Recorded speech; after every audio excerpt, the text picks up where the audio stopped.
A new report from JP Morgan is suggesting that 99% of people will be worse off than they were pre-pandemic by mid-2024. And on top of that, there's a growing dichotomy between doomed spenders, the people who are spending like drunken sailors, as the JP Morgan CEO put it, and doomed savers. And that has more and more economists chiming in, suggesting that Americans are drowning in credit card debt and that the worst is yet to come. And in this video, I'm going to discuss all of those trends, as well as the American YOLO spree that is baffling economists. And at the end of this video, I'll give you some suggestions on what you can do to not be part of the 99% that is probably going to end up in a lot of trouble. But before we get into it, my name is Nolan Mathias, and if you want to thrive financially, this is the place for you. So do me a favor, hit that subscribe button and hit that like button so more people like you can see this video. Okay, so let's get into it. JP Morgan has some startling predictions for mid-2024, and we need to discuss it. They recently reported that according to their estimates, up to 80% of Americans have now spent all of their savings that were acquired during the pandemic.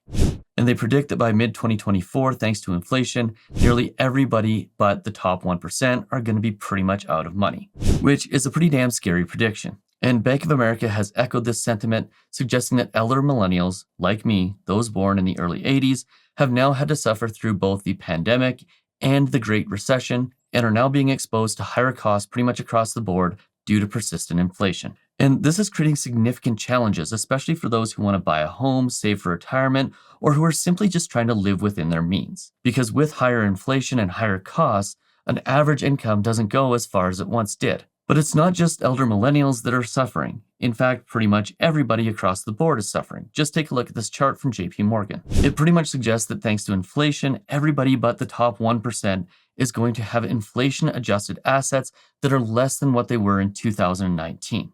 Now, this seems crazy, especially when you consider the magnitude of the collective mindset that would have to happen for the majority of people to be worse off than they were 3 years ago. I mean, to have 99% of people collectively forget the lessons of the pandemic and the savings that occurred as a result is absolutely insane. And this just goes to show that old habits die hard.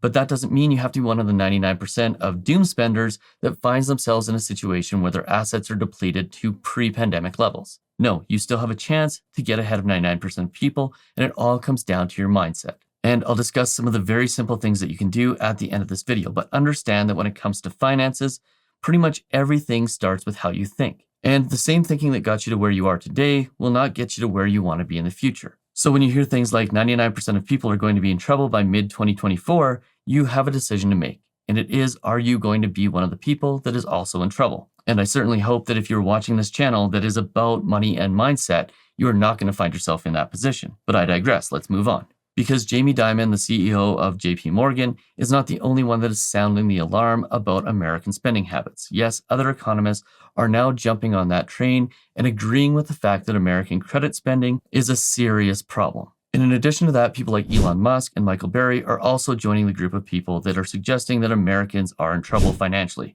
Now, ironically, Elon Musk is still selling really expensive trucks that look like spaceships, and most of them are being sold on credit, but nonetheless, he thinks maybe people shouldn't be borrowing money to buy things like the trucks that he's selling. Oh, and by the way, if they stopped borrowing to buy things like the trucks that he's selling, Tesla would be in a whole lot of trouble. So just think about that for a second. But here's what's really baffling, is anytime there's this much uncertainty about the economy and a general consensus that things are about to get bad, especially with how much interest rates have gone up, it is so surprising that people are continuing to spend. This is a trend that has never happened before, at least not since the 1920s. And what that tells me is that people have become completely detached from the realities of spending money. And I think the pandemic actually did more damage than good when it comes to this. Because even though people saved a lot of money during the pandemic, they also got bailed out. And I think the belief going forward is now that the government is always going to bail people out when things get tough. I mean, think of 2008 and the financial crisis where all the banks got bailed out and everything was okay within a couple of years. Think of the pandemic where everyone got checks just for sitting at home. And it is clearly becoming the consensus that you can go out and spend, and if the economy turns, it's going to be okay. And eventually, there is going to come the time where that is not the case, where the bailouts end, things get reset, and a lot of people are going to feel a lot of pain. So to be a doom spender at this point, assuming that everything will be all right, is actually putting you in a position where you are at significant risk of the government not coming to your aid. And I'm not going to get into the politics of all this, but you should also be aware that if there's a change in government, that could also drastically increase the catastrophic effect of an American economy that falls into a crisis. So without question, there is going to be challenging times in the future, at least to some extent. The question is, how do you navigate those and how do you prepare for them? Because right now, everyone seems to agree that things are going to get worse, but most people are doing nothing to prepare. So as a consumer, you're now faced with a crossroads. Are you a spender or a saver?